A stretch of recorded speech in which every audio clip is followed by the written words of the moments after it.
இயற்கை எப்போவுமே நமக்கு ஒரே மாதிரி வெளிச்சத்தை தர்றதில்லை. சில சமயங்களில் கண்ணு கூசுற அளவுக்கு வெளிச்சம் உள்ள வரும். சில நேரங்களில் சரியாக பார்க்கக்கூட முடியாத அளவுக்கு வெளிச்சம் ரொம்ப மங்கலாக இருக்கும். ஆனால் எந்த காலகட்டத்திலேயும் எந்த சூழ்நிலையிலையும் நமக்கு எவ்வளோ வெளிச்சம் தேவையோ அந்த வெளிச்சத்தை நம்மளால் உள்ளே கொண்டு வர முடியும். இது பார்க்கறதுக்கோ கேட்கறதுக்கோ சாதாரண விஷயமா தெரியலாம். ஆனால் இதுக்குள்ளே ஒரு பெரிய தத்துவமே அடங்கியிருக்கு தெரியுமா? இந்த இயற்கை மாதிரி தான் நம்ம வாழ்க்கையும் ஒரே மாதிரி இருக்கிறதில்ல. சில நேரம் நிறைய ஆச்சரியங்களையும் சந்தோஷங்களையும் கொடுக்குற இந்த வாழ்க்கை சில நேரம் துன்பங்களையும் சங்கடங்களையும் நம்மளை மூழ்கடிக்குது. ஆனால் பாருங்கள், நம்ம மனசை எந்த சூழ்நிலையிலையும் நிதானமாக சமமாக வச்சுருந்தோம்னா நமக்கு என்ன தேவையோ அதை நிச்சயமாக அடையலாம். இது வெறும் வார்த்தை மட்டும் இல்லை, என் வாழ்த்து கதை கூட. நிறைய மேடு பள்ளங்களை கடந்து நான் ஜெயிச்ச கதையை உங்ககிட்ட நான் சொல்ல போகிறேன்.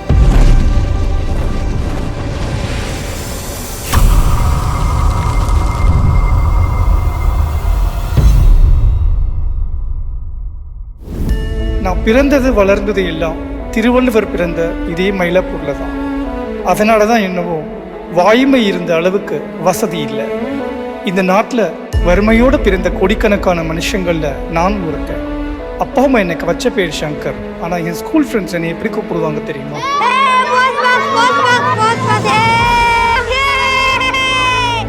ஸ்கூலுக்கு போட நல்ல ட்ரௌசர் கூட இல்லாமல் ஒட்டு போட்ட ட்ரௌசர் போட்டுட்டு போனதால் அந்த பேர். எத்தனை பேர் கிண்டல் பண்ணினாலும் எனக்கு அது ஒரு வருத்தமாகவே இருக்காது. ஏன்னா அந்த துன்பங்கள் எல்லாம் எனக்குள்ள எனக்கே தெரியாமல் தன்னம்பிக்கை விதைகளை விதைச்சிக்கிட்டு இருந்துச்சு. அப்பா, அம்மா, அண்ணன், அக்கா, தம்பின்னு ஒரு அழகான சின்ன கவிதை மாதிரி ஒரு உலகம். அந்த சின்ன கவிதை நிறைய கனவுகளோட இது போல் ஒரு அழகான ஓலை வீட்டில் தான் வாழ்ந்து வந்துச்சு. இந்த நாட்டில் இயற்கையோட சீற்றத்துக்கோ ஒரு பணக்காரனோட கனவுக்கோ இல்லை ஒரு அரசியல்வாதியோட சூழ்ச்சிக்கோ முதல்ல பலியாகிறது எங்களை போன்ற விளிம்பு நிலை மனிதர்கள் தான்.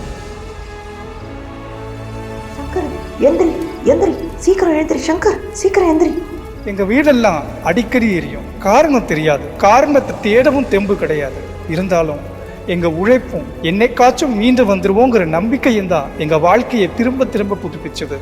இன்னைக்கு எவ்வளவோ வளர்ந்துட்டாலும் அந்த வீட்டில் நான் தொலைச்ச பொக்கிஷங்கள் எல்லாம் இன்னைக்கு வரைக்கும் எனக்கு கிடைக்கவே இல்லை. இப்படி அம்மா ஒரு பக்கம் என்னை கண்ணும் கருத்துமாக பார்த்துக்கிட்டாலும் இன்னொரு பக்கம் இந்த வாழ்க்கையை எப்படி வாழறதுன்னு சொல்லி கொடுத்தவர் எங்கள் அப்பா. இலவசமாக எதையும் வாங்காத, உழைக்க தயங்காத, யார் உன்னை ஏமாத்தினாலும் நீ யாரையும் ஏமாத்தாத. இந்த மூணும் அப்பா எனக்கு சொல்லி கொடுத்த விலைமதிப்பில்லாத அறிவுரைகள். இன்னைக்கு நான் வாழற வாழ்க்கைக்கு அடிப்படையே அவருடைய அன்பும் அறிவுரையும் தான். அப்பா பரதநாட்டிய கலைஞர்களுக்கு ஒப்பனை கலைஞராக வேலை பார்த்தாரு. ஸ்கூலுக்கு போய்கிட்டு இருந்தாலும் அவர் வேலைக்கு உதவியாக நான் அடிக்கடி அவர் கூட போவேன். அந்த சின்ன வயசுலையும் நம்ம உழைக்க தயங்கியது இல்லை. ஸ்கூலில் கொஞ்சம் லீவு கிடைச்சாலும் குடும்பத்தை சப்போர்ட் பண்ண நிறைய வேலைகளுக்கு போயிருக்கேன். எலக்ட்ரிக்கல், மெக்கானிக் ஷாப், கார்பென்ட்ரி அப்படின்னு நிறைய சொல்லிக்கிட்டே போகலாம். அன்றைக்கி நான் கற்றுக்கிட்ட சோர்வில்லாத உழைப்பும் அடிப்படை தொழில்நுட்பங்களும் இன்றைக்கி வரைக்கும் என்னோடய தொழில் வளர்ச்சிக்கு அடிப்படையாக இருக்குன்னு சொன்னால் அது மிக இல்லை. ஸ்கூலுக்கும் நாள் தவறாமல் போவேன். சுமாராக படித்தாலும் தவறாமல் டெய்லி ஸ்கூலுக்கு போனதுக்கு இன்னொரு காரணம் மதிய உணவு. அப்போல்லாம் முதலமைச்சரோட மதிய உணவு திட்டத்தில் வண்டியில் சாப்பாடு வரும். என்னோடய பசியை பெரும்பான்மையாக போக்கினது ஸ்கூலில் போடுற மதிய உணவு தான். ஸ்கூல் லீவ் விட்டால் எல்லாருக்கும் ஜாலியாக இருக்கும். ஆனால் எனக்கு கஷ்டம்தான். ஏன்னா மதியானம் வீட்டுக்கு வரும்போது சாப்பாடு இருக்காது. ஆனாலும் இது போன்ற தருணங்கள் தான் நம்ம நல்லா முன்னேறணுங்கிற வைராக்கியத்தை நமக்கே தெரியாமல் நம்ம மனசில் விதைக்கும். காலம் நகர்ந்தது. +2 ஓரளவுக்கு படித்து பாஸ் பண்ணினேன். டிபி ஜெயின் காலேஜில் பிகாம் சேர்ந்தேன். கிடைச்ச சீட்டை நான் வீணாக்கலை. நல்லா படித்து 95 பிகாம் டிகிரி வாங்கி அங்கேயே எம்காமும் சேர்ந்தேன். படித்த படிப்புக்கு அக்கௌண்டன்ட் ஆகணுங்கிறது கனவு. ஆனால் விதி வேறு கணக்கு போட்டிருந்துச்சு. நிறைய கம்பெனிகளில் அக்கௌண்டன்ட் வேலைக்கு முயற்சி செஞ்சேன். ஆனால் கிடைச்சது ஸ்க்ரீன் டெக்கர்ஸ் கம்பெனியில் மார்க்கெட்டிங் வேலை தான். பஸ்ஸில் போகிறதுக்கு டெய்லி 10 ரூபா பேட்டா கொடுப்பாங்க, அவ்வளவுதான். ஆனாலும் அந்த வேலை நிறைய கற்றுக் கொடுத்துச்சு. பின்னாட்களில் நான் ஸ்க்ரீன் டெக்கர்ஸ் ஃபீல்டில் தொழில் தொடங்கி ஜெயிக்க அதுதான் எனக்கு ஆரம்ப புள்ளி. நான் முன்னமே சொன்ன மாதிரி வாழ்க்கை எல்லா நேரமும் சந்தோஷத்தையே தர்றதில்லை. சில நேரம் எதிர்பாராத துக்க நிகழ்வுகள் நம்ம வாழ்க்கையே புரட்டி போட்டுடும். அது வரைக்கும் எங்கள் அன்பான குடும்பத்துக்கு ஒரு தூணாக இருந்து தாங்கிய என்னுடைய அண்ணா இறந்து போனார். நானும் உடைஞ்சு போனேன். அண்ணன் குடும்பத்துக்கு நான் செய்ய வேண்டிய கடமைகளை உணர்ந்தேன். 2 சின்ன குழந்தைகளை வளர்த்து ஆளாக்க வேண்டிய பொறுப்பு எனக்கு இருந்துச்சு. அப்போ தான் சொந்தமாக பிஸ்னஸ் ஆரம்பிக்கணும்னு முடிவு செஞ்சேன். யாராக இருந்தாலுமே ஒரு பிஸ்னஸ் ஆரம்பிக்கும் போது ஒரு லட்சியமும் கனவும் இருக்கும். அது தன்னோட சொந்த கம்பெனிக்கு பேர் வைக்கிறதுல இருந்தே ஆரம்பிக்கும். ஆனால் நான் பேர் வச்ச கதை ரொம்ப சுவாரஸ்யமானது. அப்போல்லாம் ஏதாவது வாங்கணுன்னா எல்லோ பேஜஸில் தான் மக்கள் விளம்பரம் பார்ப்பாங்க. அதில் அவங்க புக்கை புரட்டிய உடனே முதல்ல தெரிகிற மாதிரி அல்ஃபபெட்டிக்கல் ஆர்டரில் 7 ஆரம்பிக்கிற பேராக யதார்த்தமாக செலக்ட் பண்ணினேன். அதுதான் அஸ்வினி டெக்கார்ஸ். முதல் ஆஃபீஸ் நாங்கள் இருந்த சின்ன வீடு தான். வீட்டு ஓர மூலையில் ஒரு ஆஃபீஸ், ஒரு சேர், ஒரு டெலிஃபோன், ஒரு டைப்ரைட்டர், 4 பேப்பர். இதுதான் அதோட சொத்து. காலையில் 8 மணிலேருந்து மதியம் வரைக்கும் சேல்ஸ். வீடு வீடாக கம்பெனியாக ஏறி இறங்குவேன். மதியத்துக்கு மேலே ப்ரொடக்ஷன் அண்ட் இன்ஸ்டலேஷன். எங்கள் வீட்டுக்கும் பக்கத்து வீட்டுக்கும் நடுவில் இருந்த சின்ன இடம் தான் என்னோட முதல் ப்ரொடக்ஷன் ஃபேக்ட்ரி. அங்கே தான் window blinds cutting and assembling நடக்கும். கூரை கூட கிடையாது. மழை பெஞ்சா வேலை செய்ய முடியாது. இருந்தாலும் இதையெல்லாம் எதிர்கொண்டு தான் வேலை செஞ்சோம். ஆஃபீஸ் சின்னதாக இருந்தாலும் விண்டோ பிளைண்ட்ஸில் இந்தியாவில் எந்த நவீன டிசைன் வந்தாலும் முதல் முறையாக சென்னையில் அறிமுகம் செஞ்சேன். புது டெக்னிக்ஸ் உபயோகித்து ஒவ்வொரு கிளையண்ட்டுக்கும் ஏற்ற மாதிரி கஸ்டமைஸ்டாக பண்ணி கொடுத்தேன். பிரபல சினிமா கம்பெனி ஷூட்டிங்க்கு இன்னோவேட்டிவ் டிசைன்ஸ் செஞ்சு கொடுத்தேன். தரமான ப்ராடக்ட்ஸ் நியாயமான விலையில் குறித்த நேரத்தில் கொடுத்ததால் மார்க்கெட்டில் நல்ல பேர் கிடைச்சிது. அதனால் கம்பெனி நாளுக்கு நாள் வளர்ச்சி அடைஞ்சது.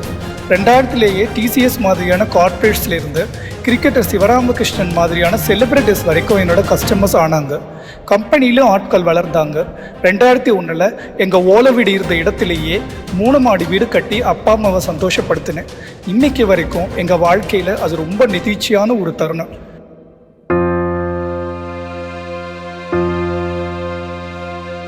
அந்த காலகட்டத்தில் தான் என்னோட தன்னம்பிக்கையை அதிகப்படுத்துகிற மாதிரி ஒரு நிகழ்ச்சி நடந்தது. 2002 அண்ணா பல்கலைக்கழகம். அங்கே தான் அந்த மாபெரும் மனிதரை சந்தித்தேன். அப்போ அவர் இந்திய விஞ்ஞானத்துறையில் பெரிய பெரிய சாதனைகளை செஞ்சுட்டு அண்ணா பல்கலைக்கழகத்தில் கௌரவ பேராசிரியராக இருந்தார். அவரை சந்திக்கிறதுக்கும் பேசுகிறதுக்கும் நிறைய ஸ்டூடெண்ட்ஸ் ஆசைப்படுவாங்க. அவர் ரூம் வெளியில் இருந்து கண்ணாடி ஜன்னல் வழியாக எட்டி பார்த்து விஷ் பண்ணுவாங்க. மாணவர்களுடைய அன்பு அவர் செய்யும் வேலைக்கு கொஞ்சம் இடையூறாகத்தான் இருந்துச்சு. சண்முகம்,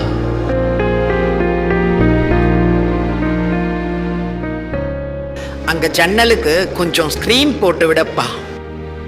அந்த வேலை ஒரு அதிர்ஷ்ட வாய்ப்பாக எங்களுக்கே வந்துச்சு. எனக்கு அவர் மேலே ரொம்ப அன்பும் மரியாதையும் இருந்ததால் நானே பர்சனலாக அந்த வேலையை செஞ்சேன். அவர் கிளாஸுக்கு போயிட்டு திரும்பி வர்றதுக்குள்ளே அந்த ஜன்னலுக்கு வெர்டிக்கல் பிளைண்ட்ஸ் போட்டுட்டேன். அவர் திரும்பி வந்து பார்த்த உடனே ஆச்சரியப்பட்டார். என்னையா இது, நான் கிளாஸுக்கு போயிட்டு வரதுக்குள்ளார போட்டுட்டீங்க? யாரு அந்த திறமசாலி? நான் பார்க்கணுமே, கூப்பிடு.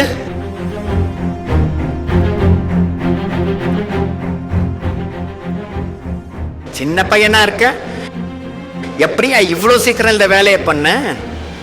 இதெல்லாம் என்ன பெரிய விஷயம் சார், நீங்கள் ராக்கெட்டே விட்டுருக்கீங்க. இது ஜஸ்ட் ஒரு பிளைண்ட் சார். நல்லா பேசுகிறப்பா நீ. அந்த சம்பவத்துக்கு அப்புறம் எவ்வளவோ முன்னேறிட்டாலும் அவர்கிட்ட அன்னைக்கு வாங்கின பாராட்டை என் வாழ்க்கையிலே எனக்கு கிடைச்ச சிறந்த அவார்டாக நினைக்கிறேன். 2004 அஸ்வினி டெக்கார்ஸ் இன்னும் விரிவடைஞ்சது. மயிலாப்பூர் கச்சேரி ரோட்டில் இன்னும் பெரிய ஆஃபீஸ்க்கு போனோம். 2007 புதுசாக இன்னொரு ஃபேக்ட்ரி கட்டினோம். அதுக்கப்புறம் no looking back. Ashwini decors 27 வருஷத்தை கடந்து இன்னும் முன்னேறிக்கிட்டு இருக்கு. Window blinds, tensile membrane structures, canopies, invisible grills போன்ற அஸ்வினி டெக்கர்ஸோட ப்ராடக்ட்ஸ் எல்லாத்தையும் நாங்கள் ஸ்பெஷலாக உருவாக்குறோம். இதுவரைக்கும் 50,000க்கும் மேற்பட்ட கஸ்டமர்ஸ்க்கு ஒர்க் பண்ணியிருக்கோம். மைலக்ஸ், வித்தின் கர்டைன்ஸ், ஆஷின்னு 3 மேஜர் பிராண்ட்ஸை அறிமுகப்படுத்தியிருக்கோம். இன்றைக்கி TCS, Wipro, Foxconn, CTS, tech Mahindra, GRT, McKinsey, Taj hotels, Sastra university, Sun TV, Zee TV மட்டும் இல்லாமல் இன்னும் நிறைய டாப் கார்ப்பரேட் கம்பெனிஸ் எங்களுடைய முக்கியமான கிளையண்ட்ஸ். அது மட்டும் இல்லாமல் ISRO, IGCAR, income tax, narcotics control bureau, ICF, southern railway, ஆர்பிஐன்னு இன்னும் நிறைய கவர்மெண்ட் செக்டார்ஸ்க்கு நாங்கள் ஒர்க் பண்ணியிருக்கோம். தமிழக முதல்வர்கள் அத்தனை பேர் வீட்டையும் ஆஃபீஸையும் எங்கள் ப்ராடக்ட்ஸ் அலங்கரிச்சிருக்கு. அது மட்டும் இல்லாமல் மிக முக்கிய சினிமா பிரபலங்கள்லேருந்து கிரிக்கெட் பிளேயர்ஸ் வரைக்கும் நாங்கள் ஒர்க் பண்ணியிருக்கோம். என் வாழ்க்கையை திரும்பி பார்க்கும்போது நான் எதிர்கொண்ட ஒவ்வொரு சவாலையும் ஒரு ஸ்டெப்பிங் ஸ்டோனாக நினச்சி தான் மேலே ஏறியிருக்கேன். இனி வரும் காலங்களிலேயும் அது பிரதிபலிக்கும். நம் வாழ்க்கை எப்படி ஆரம்பித்தாலும் அதை சிறப்பாக மாட்டிக்கிற வலிமை நம்ம கையில் தான் இருக்குது. நான் முன்னமே சொன்ன மாதிரி வெளியில் எவ்வளவு நிலையற்ற வானிலை இருந்தாலும் நமக்கு தேவையான வெளிச்சத்தை நம்மால் உள்ளே கொண்டு வர முடியும். நம்ம ஐயா அப்துல் கலாம் சொன்ன மாதிரி நமது பிறப்பு ஒரு சம்பவமாக இருக்கலாம், ஆனால் நம்ம வாழ்க்கை ஒரு சரித்திரமாக தான் இருக்கணும்.